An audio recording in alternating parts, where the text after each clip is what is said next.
Strangers, I just ordered myself some skin hydration supplements from Ritual. I can't wait. You know I love Ritual and Symbiotic Plus's 3-in-1 pre, pro, and postbiotic to support a healthy gut microbiome. But this is my first time venturing into Ritual's other supplements. One of my favorite things about this company is that their supplements are all vegan and non-GMO, free from major allergens, dyes, and fillers. Plus, Ritual's biotics are designed to survive the upper GI tract, so not only do they deliver the goods right to where they can do their work, but it also means less irritation in your digestive system.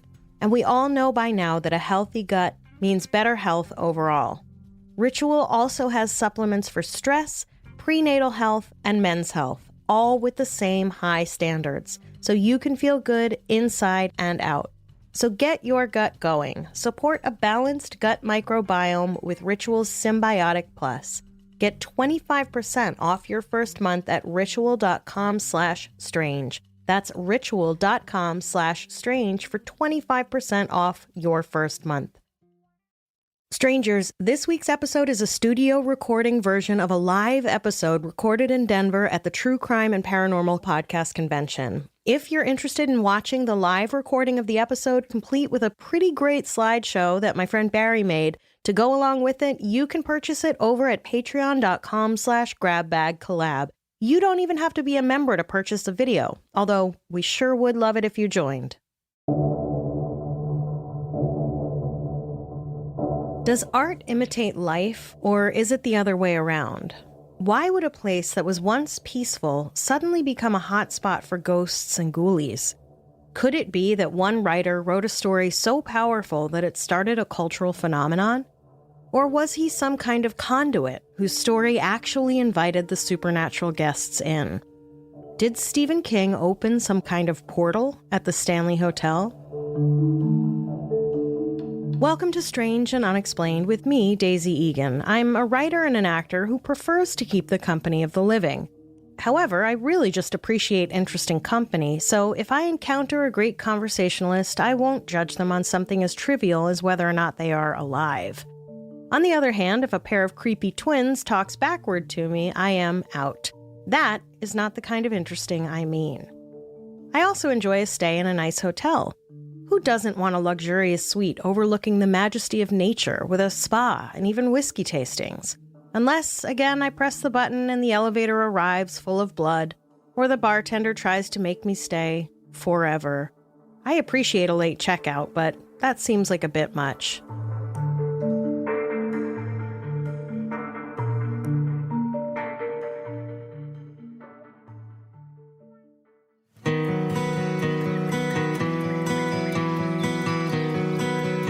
The Stanley Hotel is a beautiful colonial revival hotel in Estes Park, Colorado, just miles from Rocky Mountain National Park. It is a big, rambling resort nestled between peaks and offering stunning views of Lake Estes and the Rockies. With its spa, gourmet restaurant, and rustic elegance, it is the natural choice for a place to get away from it all and recharge, indulging in some pampering self-care while also enjoying the great outdoors. After all, that's why the Stanley's founder built the place. The hotel was founded by Freeland Oscar Stanley, or F.O. Stanley. Stanley was, along with his twin brother Francis, the wealthy inventor of the steam automobile known as the Stanley Steamer. Not to be confused, of course, with the Cleveland Steamer, which is a totally different thing. F.O. and Francis had business in their blood. They were successful businessmen going back to the age of 9 when they began making and selling maple sugar. When they were 11, they switched to making violins. Wow, my 11-year-old can barely make himself a sandwich. Of course, you know what I did at 11, right? Right? I won't say it because it makes some people super prickly. The Stanley Brothers instruments were of very high quality and are still sought after today. They are said to rival the Stradivarius in sound quality. These guys were a different breed. Though Francis left college to pursue a career as a portrait artist, he remained his brother's business partner, while F.O. became the entrepreneurial engine behind their stream of successes. In 1885, the brothers invented a new process to make photographic plates with the Stanley Dry Plate Company. They sold the invention to George Eastman at Kodak for somewhere in the ballpark of $21 million in today money. The next big idea was steam engines.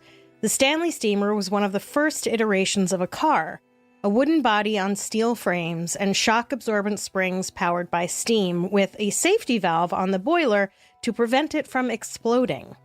It was indeed one of the first oil-alternative automobiles the oil industry quickly snuffed out. The Stanleys were not to be so easily foiled, though, and they pivoted, selling their steam engines for a completely different purpose: carpet cleaning. The carpet cleaner business was a success where the car venture failed, and with all that capital and a twist of fate, the Stanley Hotel came soon after.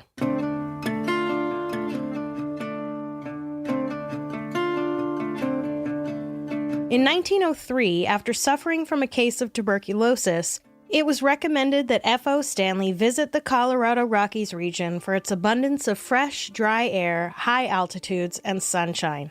LOL. Remember when they used to think sunshine cured illness? Thank goodness for science, am I right?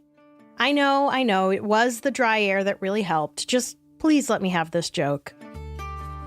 Stanley and his wife Flora moved to Estes Park for the summer, and his health improved greatly. Because of the sunshine, not the copious rest he probably got. Remember, if you get sick, you don't need to take time off. You just need to go outside once in a while. The Stanleys fell in love with the beauty of the valley and returned every summer. By 1907, though, Stanley, who still loved the scenery, had grown a little bored of the lack of society and nightlife. I do not understand this. This old-timesy, sickly man was trying to go to the club? You can't pay me to hang out with society or go out at night. But Stanley was determined to make the area into a resort town to cater to other wealthy members of the Stanley social scene and to health seekers looking for that curative sunshine, clean air, quiet, and rest. You can take the man out of high society, but you can't take high society out of the man, I guess. So he set out to acquire the land, as one does. The prior owner of the 15,000 acres of land, the 4th Earl of Dunraven, whose name was, I shit you not, Wyndham Quinn, acquired the land in the late 1880s, basically just by being like, this land is mine now, even though it had historically been home to the Ute and Arapaho people. According to the Stanley Hotel's website, quote, when the Earl of Dunraven visited in 1872, he coveted this sportsman's paradise of rushing streams and peaceful meadows teeming with fish and game. He sought to keep the valley to himself as a private hunting preserve, but as more and more American settlers were drawn by its natural beauty, he realized that this dream could never be a reality. End quote. Poor guy. The Earl was run out of town in 1884 for trying to swindle locals out of their land. Stay tuned for the Martin Scorsese adaptation of this story starring Daniel Day-Lewis and Leonardo DiCaprio called The Convalescent, which is no doubt being made as we speak. Anyway, once Wyndham left town with his tail between his legs, the land was legally available for development, though I'm sure its original occupants would beg to differ. And F.O. and Flora Stanley came around with a bag full of cash and a dream. Stanley's luxury hotel, complete with a concert hall, began construction in 1907, was completed by 1910, and was generally much more well-received than the endeavors of the departed Earl. In fact, the locals disliked Dunraven so much that, according to Wikipedia, quote, his reputation was such that when Stanley suggested the Dunraven as a name for his new hotel, 180 people signed a buckskin petition requesting that he name it for himself instead. End quote. Sick burn.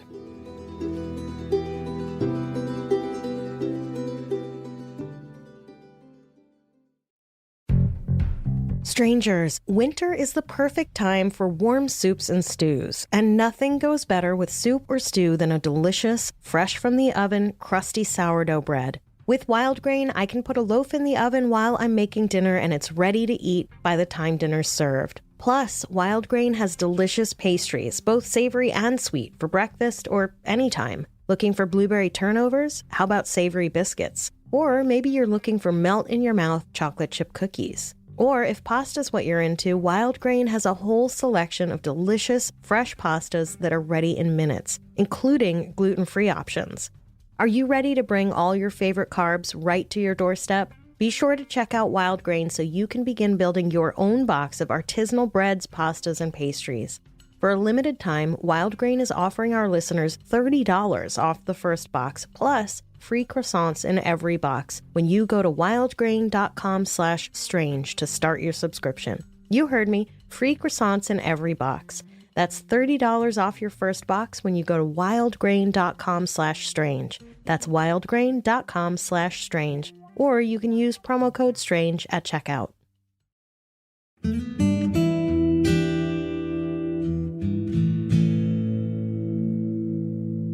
Once the hotel officially opened in 1909, Stanley tasked the Stanley Steamer Factory with creating a fleet of steam-powered cars called mountain wagons to take guests from the train station to the hotel during the summer season.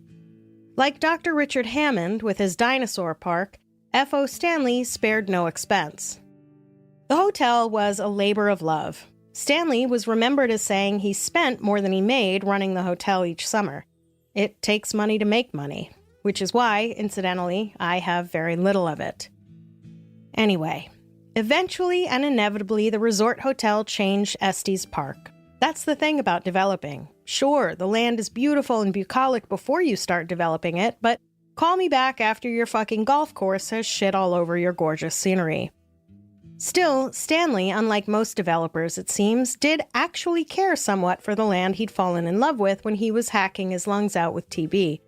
So he founded a group that helped establish Rocky Mountain National Park in 1915. He donated a pond as a hatchery to stock fish for local streams. Stanley lobbied successfully to build Fall River Road across the Continental Divide. He pastured the first 29 elk to be reintroduced to the area after they'd been hunted to near extinction. The mere existence of the hotel warranted other developers as well if it was going to keep up with the times and draw guests from the city. See, hotels are like prisons, in a way. Once you have an influx of people visiting the area for short stays, you need restaurants, shops, and other modern conveniences. Before you know it, a whole town has sprung up around said hotel or prison. Industry, progress, capitalism. Stanley built a hydro power plant on Fall River and gave the new city free electricity, only charging them for light bulbs. Stanley donated some of his land to use as the dump and to house the town's sewer line, effectively creating an entire municipality around the existence of his hotel. He donated more land, which became Stanley Park, and continued his magnanimous streak by paying for some of the children from the town to go to college. But, as we all know, being charitable isn't profitable, and so in 1926, presumably because of the financial loss he had incurred, Stanley decided to sell the company to a management outfit he thought would do a better job of running it. It didn't. According to Wikipedia, quote, "Without his fortune to support the operating costs, the corporation soon filed for bankruptcy," end quote. And so, just 3 years after selling it in 1929, Stanley repurchased the property for a very low price out of foreclosure and then sold it again a year later to the Estes Park Hotel Company, who owned it until 1947. So, as per usual, old F.O. Stanley made some lemonade out of lemons, by which I mean he made money.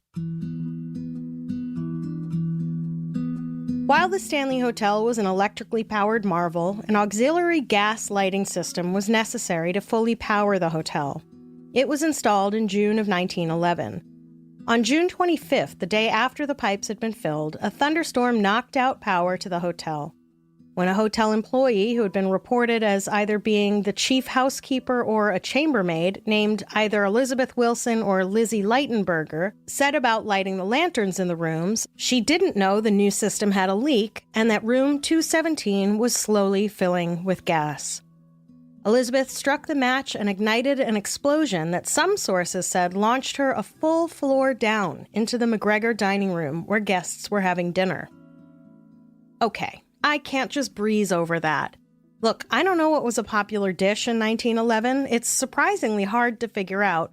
let's just call it curried egg sandwiches and something called leather britches, which was string beans dried until they were the consistency of, well, leather britches, and then some dessert that would instantly make all your teeth fall out and give you high cholesterol. But there you are, chewing on leathery string beans, discussing the new law being proposed in Massachusetts at the time that would make it illegal for women under 21 to enter Chinese restaurants, which was an actual thing I learned while trying to Google what people ate in 1911, when all of a sudden there's a loud explosion and a woman who is likely on fire just fucking lands on your table right into your Jell-O surprise. Some reports said the dining room was empty at the time, while others said there were people in the dining room. It's hard to account for the discrepancy. Perhaps some reporter was smoking too many jazz cigarettes. The detail discrepancy, though, speaks to the dubious veracity of the details around this accident. Some reports say Elizabeth died in the explosion. Others said she didn't get launched all the way down to the floor of the room below, but rather got caught in the rafters. Some reports claim that Elizabeth didn't sustain any other injuries aside from 2 broken ankles and say she left her post to convalesce, returning to the hotel 2 years later, which honestly is the kind of sick leave I'm talking about. But also, where do you go to convalesce when you work at a place that was known for convalescing? What better spot could there have been to convalesce? Maybe that's why, when she did return, Elizabeth Wilson stayed for the rest of her life and beyond. Elizabeth Wilson died at the age of 90, and soon after, visitors reported seeing her at the hotel. They say she helps guests of room 217 with their luggage and keeps the room tidy. Now that is someone really leaning in. Most of us choose to avoid our triggers. This woman was like, oh yeah, PTSD? Watch me. Not only did she hang around the spot of what was, I imagine, probably the most traumatic event of her life, but she was a helpful spirit. Strangers, this is the kind of haunting I welcome. But also, please do not let me die and be relegated to an eternity of cleaning up after people, especially as I am pretty sure that is what will kill me in the first place. That or having to figure out what to make for dinner every goddamn night. And then, tragedy struck in 1918. While swerving to avoid oncoming farm wagons, FO's twin brother, Francis, pulled a Matthew from the end of Season 3 in Downton Abbey and drove his car into a woodpile and died. The hotel chugged along without too much incident for the next couple of decades, until in 1939, when on a trip back east, Mr. Stanley's wife Flora suffered a stroke and died. FO returned to Estes Park for one more summer, and then on October 2nd, 1940, after returning to his home in Newton, Massachusetts, Stanley died of heart failure at 91 years old. And while the couple still visited the hotel in death, it was the end of an era for the Stanley Hotel.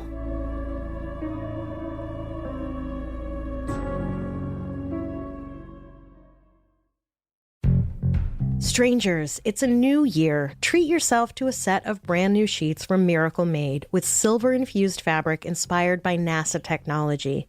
Miracle Made sheets help regulate your temperature at night so you don't wake up too hot or too cold. And of course, the less you wake up at night, the better quality sleep you get. And the better sleep you get, the better days you have. Who knew sheets could improve your life? I did, because I have several sets of Miracle Made sheets, and I sleep better than ever. Upgrade your sleep this year. Go to trymiracle.com/strange to try Miracle Made sheets today. And whether you're buying them for yourself or as a gift for a loved one, if you order today, you can save over 40%. And if you use our promo STRANGE at checkout, you'll get a free 3-piece towel set and save an extra 20%. Miracle is so confident in their product, it's backed with a 30-day money-back guarantee. So if you aren't 100% satisfied, you'll get a full refund. Upgrade your sleep with Miracle Made. Go to trymiracle.com/strange and use the code STRANGE to claim your free 3-piece towel set and save over 40% off. Again, that's trymiracle.com/strange to treat yourself. Thank you, Miracle Made, for sponsoring this episode.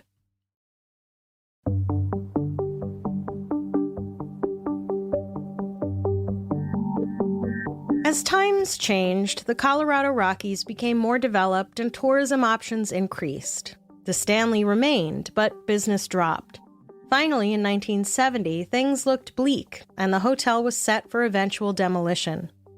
But then, in 1974, a young horror writer and his wife stayed at the hotel on one of the last nights of the season. Stephen King and his wife, Tabitha, lived briefly in Boulder, Colorado, and came to the Stanley for a little getaway.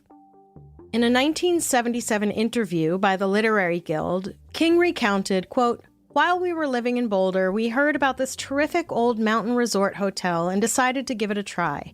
But when we arrived, they were just getting ready to close for the season, and we found ourselves the only guests in the place, with all those long, empty corridors." End quote.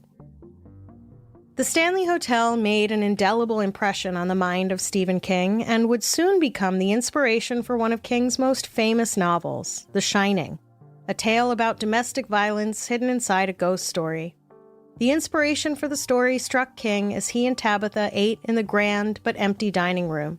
Quote, "All the chairs were up on the tables, so the music is echoing down the hall, and it was like God had put me there to hear that and see those things. And by the time I went to bed that night, I had the whole book in my mind.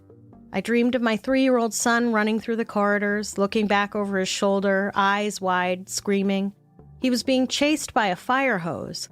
I woke up with a tremendous jerk, sweating all over, within an inch of falling out of bed.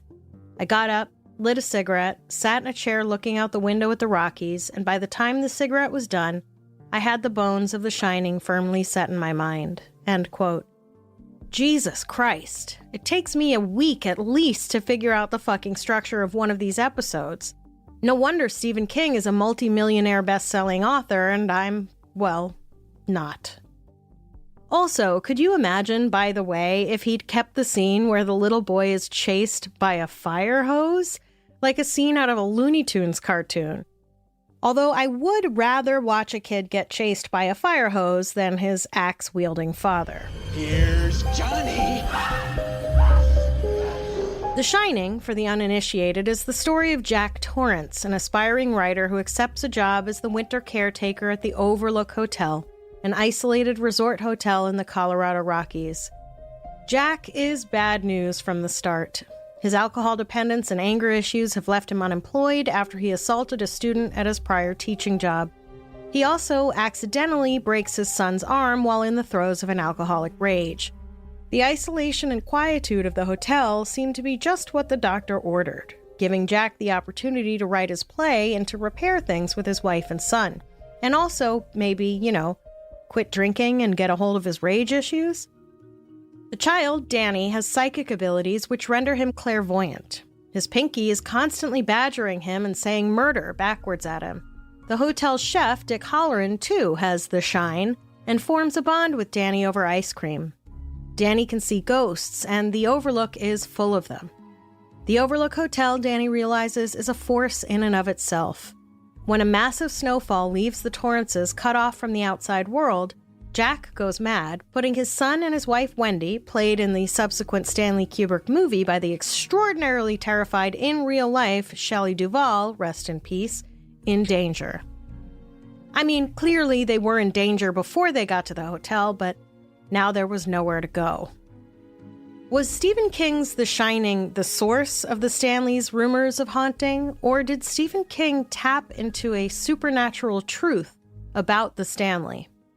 He did, after all, stay in room 217, the same room where the explosion that injured Elizabeth Wilson occurred 60-some-odd years earlier, and which the Stanley Hotel's website now refers to as one of their spirited rooms for its ghostly activities.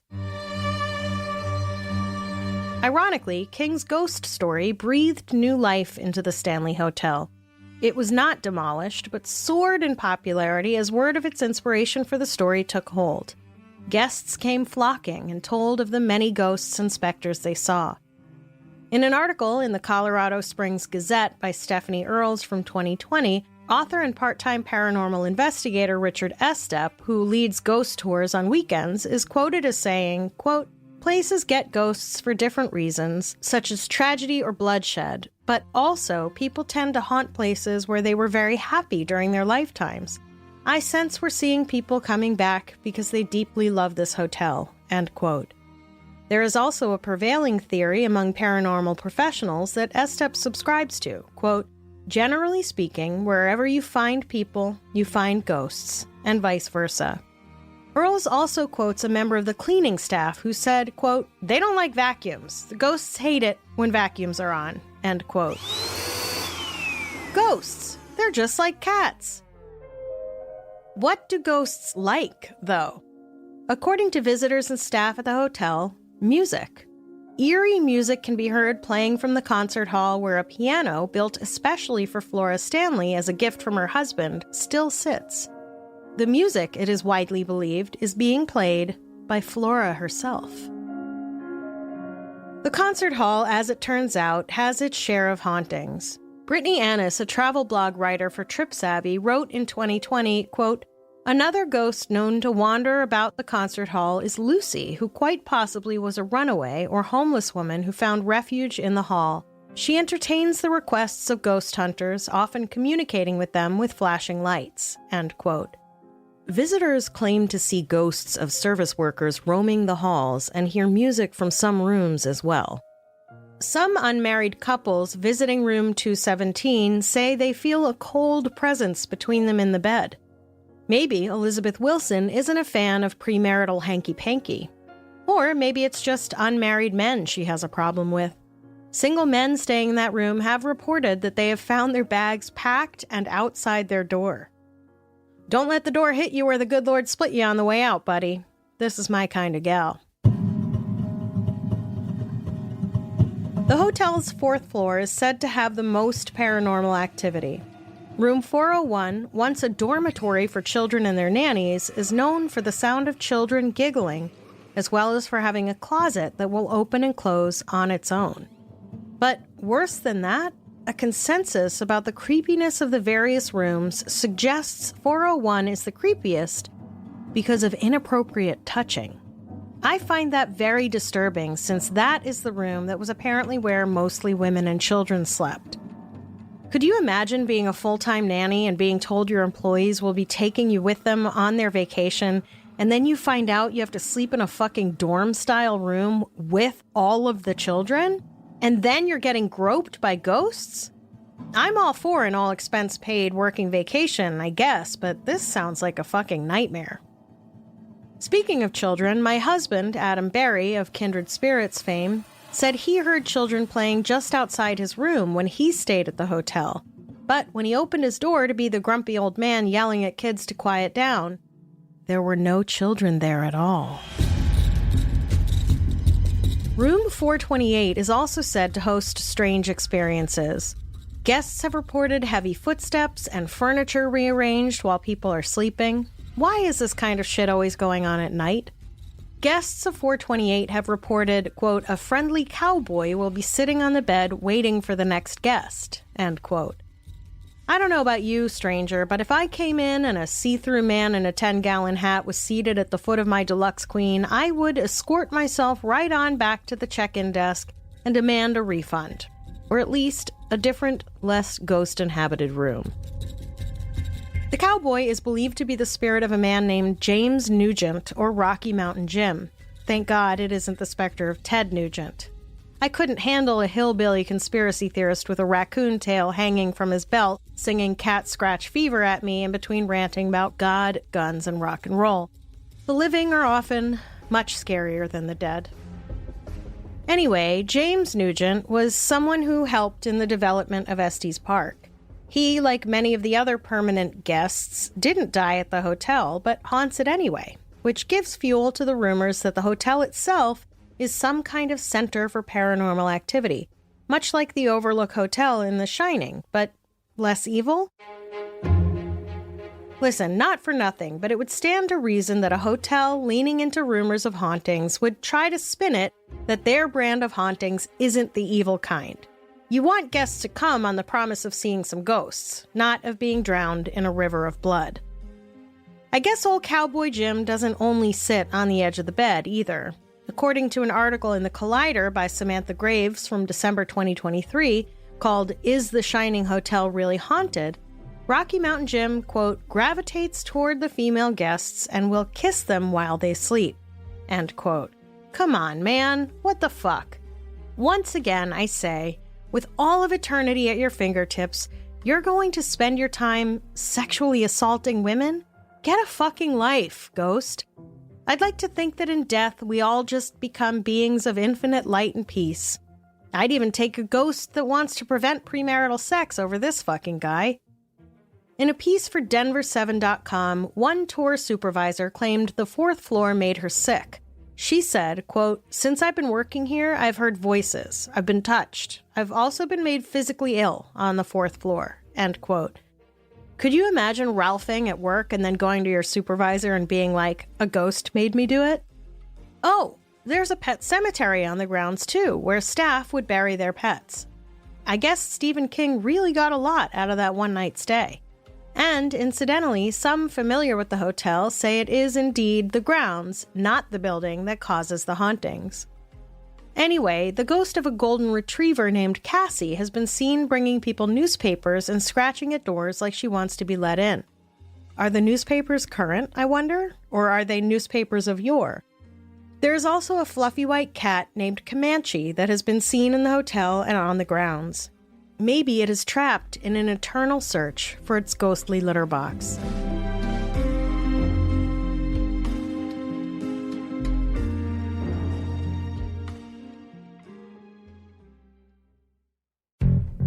Ooh, strangers, we have a brand new sponsor I'm so excited about. Skims Fits Everybody collection is so soft and fits so well, it's like you're not wearing underwear at all. I bought 3 bras and some boy shorts. You know me, I won't be caught dead in a thong, but if thongs are your thing, no shame. They have all kinds of thongs that everyone swears does not feel like a piece of floss up your butt. I'll take their word for it. For me, I'm getting full coverage. In fact, I'm wearing my Fits Everybody boy shorts right now, and it feels like I'm wearing nothing at all. And finally, a bra I don't feel like I need to rip off the second I get home. I'm in the itty bitty titty committee, but for those of you who belong to the big boulder brigade, with Skims, you don't have to special order an expensive bra to get something that fits and gives you the support you need. The Fits Everybody collection is available in sizes extra, extra small to 4X. You can shop now at skims.com and Skims stores. After you place your order, be sure to let them know I sent you. Select podcast in the survey and be sure to select my show in the drop-down menu that follows.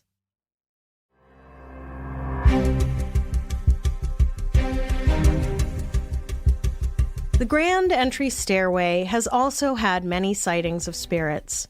One guest, while taking a photo of the staircase, saw a woman standing at the top of it and claims she is visible in the photos. I mean, I guess if you squint, but to me it looks like the robot maid from the Jetsons wearing an evening gown. Also, who is to say the picture isn't doctored? Still, the reports of paranormal activity are prodigious, with items in rooms disappearing and then reappearing, doors opening and closing by themselves, and the requisite lights turning off and on. This last is attributed to the ghost of Paul, a handyman who was in charge of enforcing the 11 p.m. hotel curfew during his life. People report hearing the words, "Get out," if they are wandering about too late. A construction worker reported a nudge while sanding floors at the hotel, and some say Ghost Paul will flicker their flashlights for them.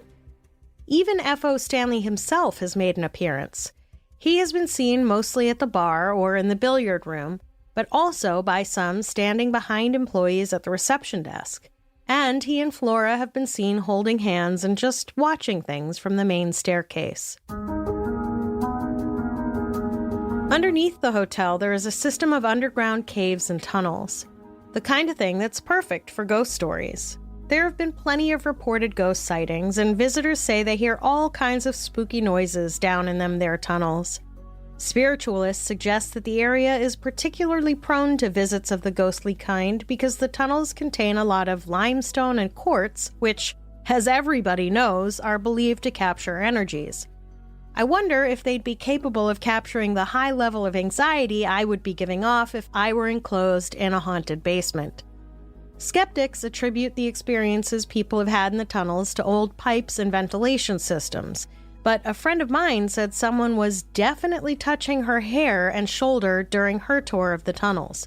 There was no earthly explanation for it, and it was only at the end of the tour that she learned that there was a ghost in the tunnel who had a habit of touching women's shoulders and hair. No thanks, I'll pass.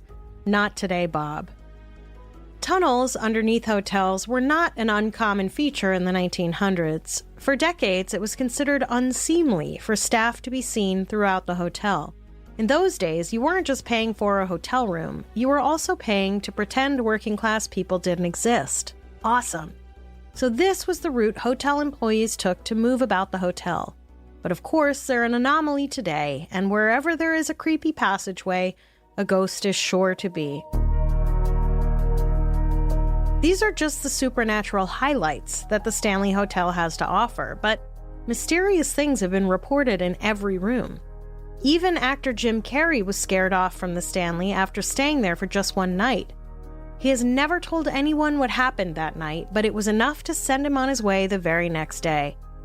I'm guessing he was forced to watch Ace Ventura: Pet Detective over and over, A Clockwork Orange style. I'm gonna execute a button hook pattern super slow mo. Adam Berry also told me, quote, I was taking groups into this same room to investigate, and we began communicating with someone who knew my routine for the day and would answer questions based on what time I got up or what I watched on TV, etc.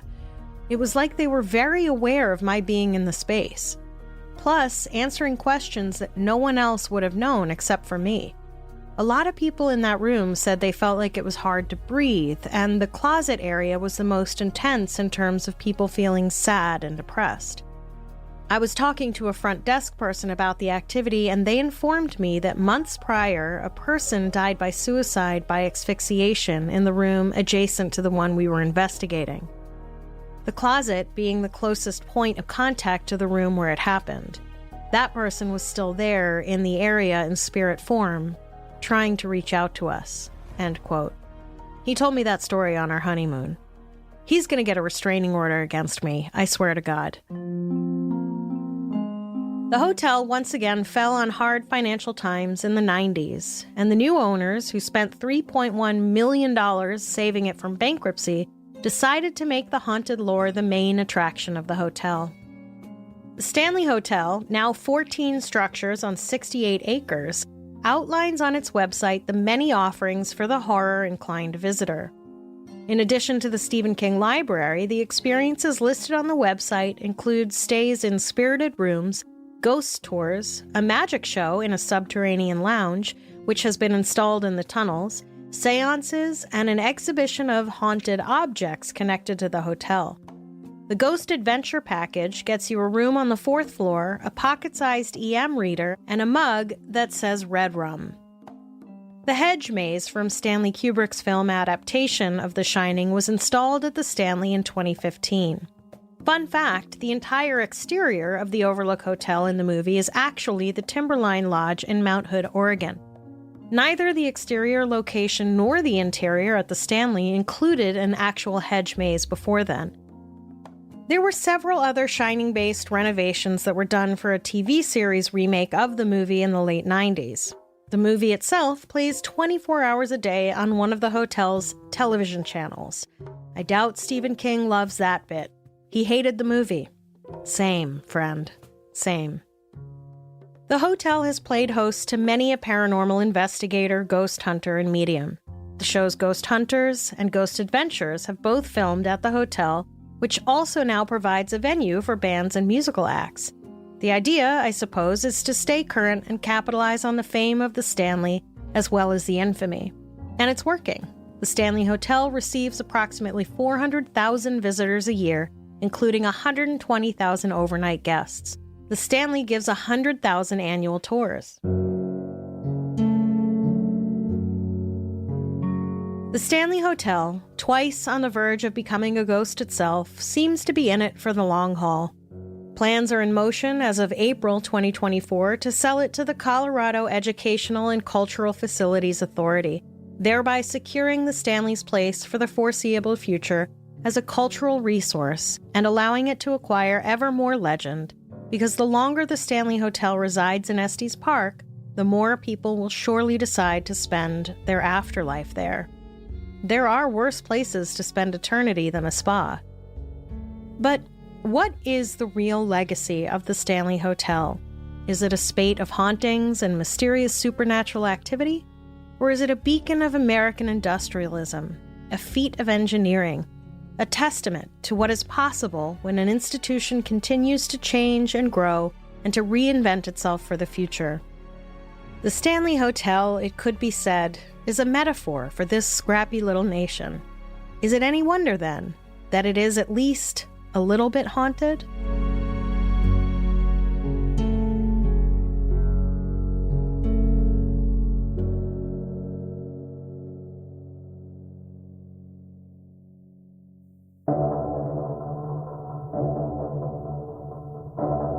Next time on Strange and Unexplained.